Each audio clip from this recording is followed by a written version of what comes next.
Hello everyone, स्वागत है आप सभी का हमारे यूट्यूब चैनल अलीरिंग शिक्षा द्वार में। कैसे हैं आप सब? आई होप कि सब अच्छे होंगे। हमारी सीरीज चल रही है क्वेश्चन पेपर सॉल्यूशन, जो कि 2022 का पेपर सॉल्व करवा रही हूँ। इसमें रीजनिंग का हमने 15 क्वेश्चन देख लिए थे। अब यहाँ से ही आगे हम स्टार्ट करेंगे। चलिए देखते हैं क्वेश्चन नंबर 16। क्वेश्चन नंबर 16 है 4 to 49 how many numbers which are divisible by 4 and sum of their digits be 9। मतलब क्या? मतलब 4 to 49 नंबर्स जब हम लिखेंगे तो इसमें 4 से डिविजिबल होना चाहिए। मतलब ये कि 4 का टेबल की बात यहाँ पर कर रहा है, 4 का टेबल। फिर जब 4 का टेबल हम देखते हैं तो उसमें से कितने डिजिट आती हैं जिनका सम 9 है। ठीक है, ये हमें बताना है। तो हम प्रॉपर इसका सॉल्यूशन भी कर सकते हैं, करना ही पड़ेगा। देखिए जिसका सम 9 आया, थोड़ा टाइम टेकिंग क्वेश्चन था। 4 का टेबल हमें लिखना है। 4, 8, 12, 16, 20, 24 और 28 और 32 के बाद में आएगा 36 और 40। जबकि हमें 49 तक जाना है तो इसमें 44 और 48। ठीक है, 49 भी लिख लेते हैं, यहाँ तक हमें ये लिखना था। उसके बाद में इसमें बोला है कि जो डिजिट है उसका सम कितना होना चाहिए, 9 का। और जिनका सम 9 है वो सब हमें डिजिट बतानी थी। तो इसमें देखिए जब हम देखते हैं तो 4 का तो सम 4 ही होगा और 8 का भी सम 4 होगा। 1 और 2 को जब हम ऐड करते हैं तो इसका सम हो जाता है 3। 1 और 6 को करने पर 7 हो जाता है। 2 यहाँ 2 आएगा। 2 और 4 को ऐड करने पर 6 हो जाता है और 8 और 2 ऐड करने पर 10 हो जाता है। 3 और 2 ऐड करने पर 5 हो जाता है। क्लियर? 3 और 6 को जब हम ऐड करते हैं, इसका सम करते हैं, तो यहाँ पर हमें 9 मिल जाता है। 4 का यहाँ पर 4 ही आएगा, यहाँ पर 8 हो जाएगा और यहाँ पर 12 और यहाँ पर 9 और 4 13। मतलब हम देखते हैं 3 और 6 को ऐड करने पर 9 आ रहा है। मीन्स एक ही डिजिट ऐसी हमें मिली जिसका सम 9 है। क्लियर? तो इसका आंसर है ऑप्शन नंबर ए। क्लियर? चलिए नेक्स्ट क्वेश्चन है question number 17। If all the numbers from 5 to 80 which are divisible by 5 are written in descending order, then which of the number will occupy 11th place। मतलब क्या पूछा है इसमें, आप question देखिए। 1 minute का मुझे टाइम दें।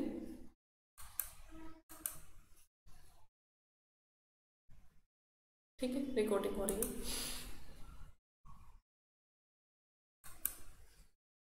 हाँ, तो क्या पूछा था इसमें? 5 to 80 जाना है पहले तो, और इसमें डिसेंडिंग ऑर्डर में करना है।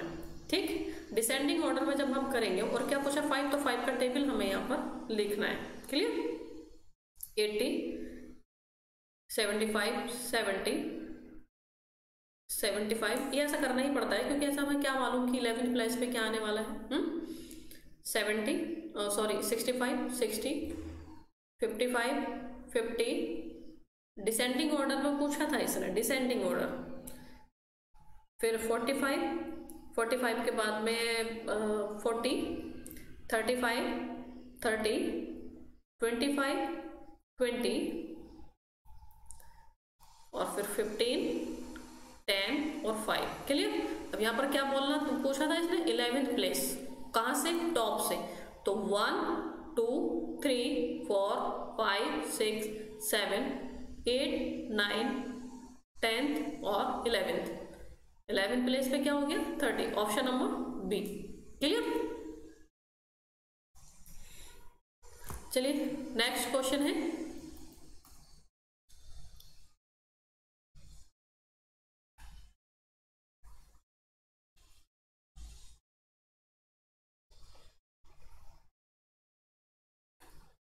Question number 18। Mark one of the option to identify the category to which the given word belong. Stamp pad जो है हमें इसका बताना है कि किससे बिलोंग करता है। तो हमें सबसे पहले इसका मीनिंग पता होना चाहिए। अब इसका स्टैम्प पैड का जो मीनिंग होता है वो होता है एक ऐसा सिचुएशन एक ऐसा सिचुएशन जिसमें लार्ज नंबर ऑफ एनिमल्स या फिर पीपल क्या करते हैं, स्टार्ट कर देते हैं running in the same direction. ठीक है, मतलब एक तरह से भगदड़ मच जाना, बहुत सारे जो एनिमल्स हैं या फिर पीपल है, उनका लार्ज ग्रुप है, वो एक साथ एक डायरेक्शन में जब भागने लगता है, दौड़ता है, तो उसको हम बोलते हैं स्टैम्पेड। तो यहाँ पर इसका सेम मतलब किससे बिलोंग करता है, पीपल से करता है, हो सकता देखते हैं, मासेस करता है, अनरूली क्राउड। बिल्कुल जो मैंने बोला था वो बोला था लार्ज ग्रुप ऑफ पीपल या फिर एनिमल्स जो कि एक क्या करता है, सेम डायरेक्शन में दौड़ने लगता है, तो वो हो जाता है अनरूली क्राउड। ठीक है, option number C is the right answer. Next question है question number 19। Mark one of the option to identify the odd term. Odd term इसमें बताना है आपको, क्लियर? ओड टर्म बताना है बैट, ओड टर्म क्या होगा, बैट, पैरट या वॉल्चर या फिर क्रो। तो इसमें जो राइट आंसर है वो ऑप्शन नंबर 2 वॉल्चर। ठीक है, वॉल्चर मीन्स होता है गिद्ध। ठीक, नेक्स्ट क्वेश्चन है क्वेश्चन नंबर 20।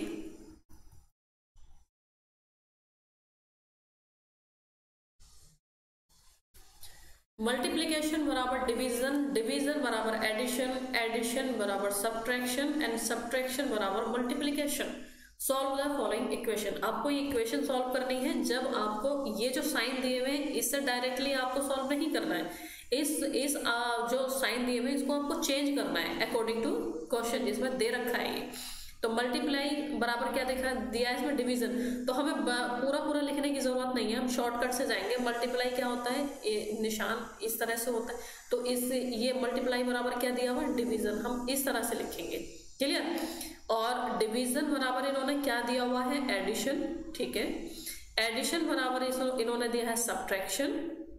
ठीक है, और सब्ट्रैक्शन बराबर इन्होंने दिया है मल्टीप्लाई।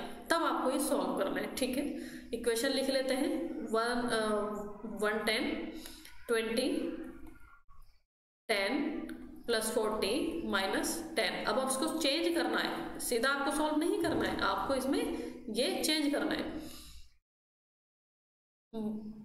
इसका आप क्या दिया हुआ है, प्लस, प्लस करेंगे 20, मल्टीप्लाई को इन्होंने क्या दिया हुआ है, डिवाइड करेंगे, 10 प्लस की जगह इन्होंने दिया हुआ है माइनस, फिर 40 और माइनस की जगह इन्होंने दिया हुआ है मल्टीप्लाई 10। ठीक है, आपको पता है बोर्ड मास इससे पहले भी क्वेश्चन में आ चुका है, इस सामने जाना है तो डिवीजन करेंगे, सबसे पहले डिवाइड करेंगे। तो डिवाइड इसमें 20 10 में होगा, तो जब 10 को हम 2 से 20 को हम 10 से डिवाइड करेंगे क्या आ जाएगा, 2 आ जाएगा, प्लस इसमें 110। एक साथ सारा नहीं करना है, इसमें गलत हो जाता है एक साथ सारा करने से। फिर उसके बाद में मल्टीप्लाई करेंगे, मल्टीप्लाई 40 इंटू 10 हो जाएगा कितना, 400 माइनस 2 प्लस 110। फिर ऐड करेंगे, ऐड किसे करेंगे, 110 और 2 में, तो ये हो जाएगा माइनस 400। तो जब हम इसको माइनस करेंगे तभी आ जाएगा माइनस का 288। तो इसका राइट आंसर जो है वो है ऑप्शन नंबर बी। ठीक है, क्या है, option number B is the right answer. Clear? चलिए नेक्स्ट क्वेश्चन देखते हैं।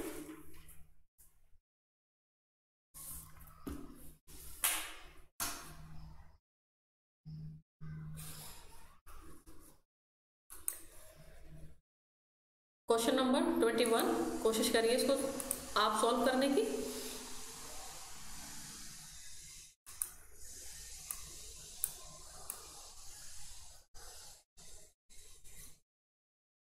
इसमें जो दिया हुआ है, how many numbers will contain 8 in the series of number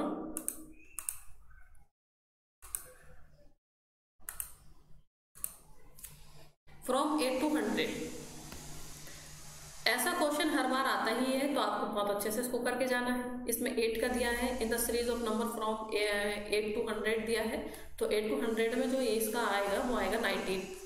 option number C 19। Clear? चलिए आगे देखते हैं। Question number 22, mark one of the option to identify next letter in the series. मतलब नेक्स्ट क्या आएगा, अगर हम बात करें बी ई एच के, अब इससे आगे का हमें बताना है कि क्या आएगा। बी के बाद अगर ये देखते हैं तो कितने का गैप है, बी सी डी ई।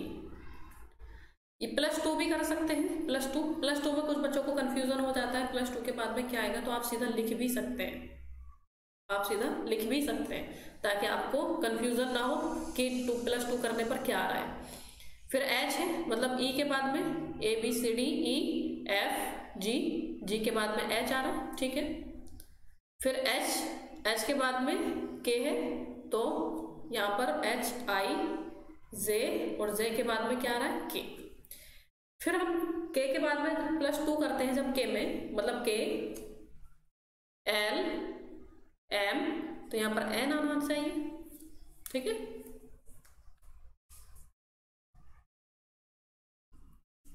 तो ऑप्शन नंबर ए। समझ में आया कैसे हो रहा था। यहाँ पर मैं +2 भी कर सकती थी, जैसे कि बी +2 ई, इसमें +2 किया, क्या आ गया, एच आ गया। फिर इसमें +2 किया, के आ गया। इसमें +2 किया, एन आ गया। लेकिन आप सीधा लिख भी सकते हैं, क्योंकि +2 समझ में नहीं आ रहा है, सेम चल रहा है सब, तो आपको यहाँ पर सीधा लिख भी लेना है। जैसे बी सी डी, फिर ई आ गया, है ना। एच के बाद में क्या हमने एफ जी, फिर एच, ऐसे करके आप लिख भी सकते हैं। इतना ज़्यादा नहीं लिखना था, सीधा लिख के आप सॉल्व कर सकते थे। Question number 23, choose the odd pair. Odd pair आपको बताना है इसमें, काउ काफ, मतलब रिलेशन जो सेम आना चाहिए तीनों का, और एक इसमें ऑड होगा। डॉग, विच, लॉयन, कब, इंसेक्ट, लार्वा। यहाँ पर आप देखेंगे कि काफ जो होता है ना, वो बच्चा होता है किसका, काउ का, ठीक है। बिच और डॉग मेल फीमेल की बात हो रही है यहाँ पर, ठीक है। अब यहाँ पर कब की अगर बात करें तो लॉयन, हाँ, कब जो होता है वो लॉयन का बच्चा होता है, और लार्वा मीन्स लार्वा से इंसेक्ट बनता है। तो यहाँ पर हम देखें तो ये वाला जो पेयर था वो ओड था, ठीक है। ऑप्शन नंबर बी, डॉग बिच। बाकी सब में जो रिलेशन था, काफ से काउ बनता है, कब से लॉयन, और लार्वा से insect. Clear, option number B right. Next question है question number 24, which one of the following is odd. इसमें भी ओड ही बताना है, बुक, पेपर, पेंसिल या पेन, इनमें से कौन सा ओड है। तो आपको दिख रहा है कि पेपर भी सिंगल है, पेंसिल भी सिंगल है, पेन भी सिंगल है, बट इसमें बुक जो है वो किससे मिलकर बनती है, बहुत सारे पेजेस को जब हम मिला देते हैं तो उससे बुक बन जाती है। तो ओड था बुक, बाकी सब सिंगल है, इसमें बुक जो है राइट आंसर है। Question number 25, choose the word which is least like the other words in the group. Curd, butter, oil, cheese, है ना। क्या बताना है इसमें, is least like the word in the group, curd, butter, oil, cheese. तो इसमें right answer है 25 का ऑयल। कर्ड, बटर, चीज एक ही है, सेम कैटेगरी से बिलोंग करते हैं, ऑयल इसमें हमारा राइट आंसर है। तो हमने रीजनिंग की यूनिट हमने इसमें कर ली है कंप्लीट। रीजनिंग के 25 क्वेश्चन हमारे हो गए। इस पेपर से आपको देखने ये मिला है कि इससे पहले जो ट्रेंड बना था उसमें मैथमेटिक्स के क्वेश्चन भी आए थे, और मैथमेटिक्स के क्वेश्चन 1-2 नहीं था, अच्छे खासे थे, मीन 6 से 7 क्वेश्चन देखने को मिल रहे थे मैथमेटिक्स के। लेकिन इस बार इन्होंने क्या किया है, इस बार इन्होंने रीजनिंग ज्यादा दी। हालांकि सिलेबस में इन्होंने रीजनिंग ही मेंशन किया हुआ है, बट 2 बार से देखा जा रहा था कि मैथमेटिक्स के क्वेश्चन भी आ रहे थे, लेकिन इस बार फिर से इन्होंने रीजनिंग के क्वेश्चन ज्यादा दिए हैं। तो नहीं कहा जा सकता कि मतलब अगली बार में क्या होगा, तो आपको सब करके जाना है। इस बार अगर मैथमेटिक्स के क्वेश्चन नहीं आए हैं, या 1 या 2 आया है, तो आपको ऐसा नहीं है मैथमेटिक्स पढ़ना नहीं है। पिछली बार ज्यादा क्वेश्चन आए, उससे पिछली बार भी मैथमेटिक्स से अच्छे खासे क्वेश्चन थे, तो आपको रीजनिंग के साथ मैथमेटिक्स भी पढ़ के जाना है। हालांकि इस पेपर में उन्होंने मैथमेटिक्स ज्यादा नहीं दिया है, बट आपको फिर भी पढ़ना है। अगली बार में नहीं कहा जा सकता है कि मैथमेटिक्स से ज्यादा दे दे या फिर रीजनिंग से ज्यादा देते। क्लियर, चलिए हमारा कंप्लीट हो चुका है। अगली वीडियो में हम आएंगे इससे नेक्स्ट जो भी यूनिट है, देखते हैं कौन सी यूनिट है, इंग्लिश की है। चलिए अगली वीडियो में इसको सॉल्व करेंगे इंग्लिश को, ठीक है। थैंक्स फॉर वॉचिंग, सब्सक्राइब कर लीजिएगा चैनल।